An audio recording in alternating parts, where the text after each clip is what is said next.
We are going to drain the swamp. Well, it turns out that swamp of the federal government goes a lot deeper than even most of us thought. An opinion piece from Investors Business Daily saying the swamp that Trump is trying to drain isn't really a swamp, it's an ocean.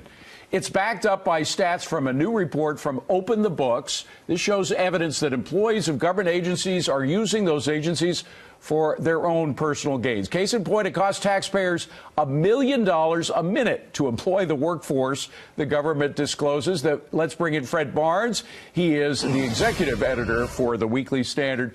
Fred, this is a fascinating report. I mean, I grew up in D.C. I know, how much more government workers usually make than folks in the private sector, but extraordinary figures in this. I wonder if President Trump knew how bad it was.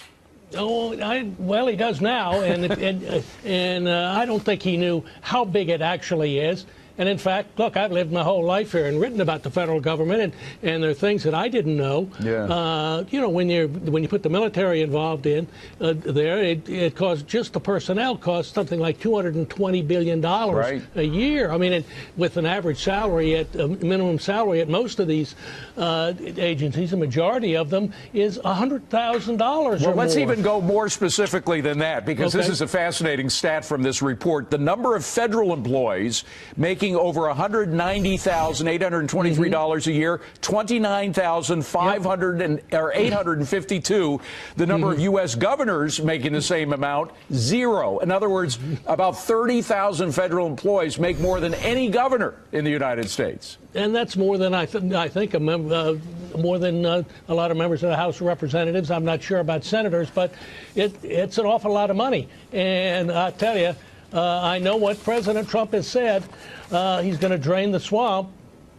I'm not optimistic. Well, he's from the private sector, Fred, and the fact is he wants to apply private sector standards to what the government does. Now, a lot of presidents have tried to do it, but not many presidents came from the private sector. Here's an example of how they don't mesh the private and public sectors. The average benefits for government workers, specifically days off, they get a total of 43 days off. That translates into 8.5 weeks of paid vacations. Now, who in the private sector gets 8.5 weeks off? I don't.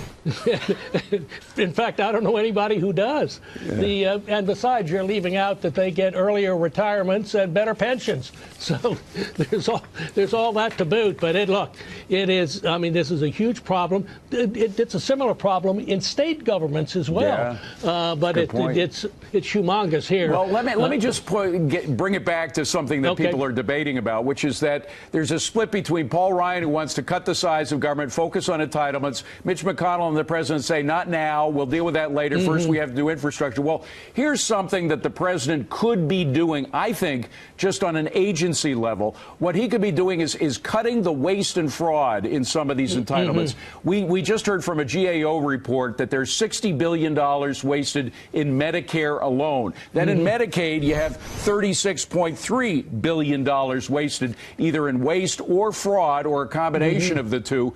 You add those together and you're up to almost $100 billion if you just cut out the waste and fraud. So he may be able to do this without Congress. Well, I don't know. It's going to be awful hard. Remember, we had the Grace Commission, and remember under President Clinton, we had reinventing government that didn't get anywhere, or zero-based budgeting under Jimmy Carter. I mean, But Jimmy Carter is not Donald Trump. I mean, they approach things in a very different manner.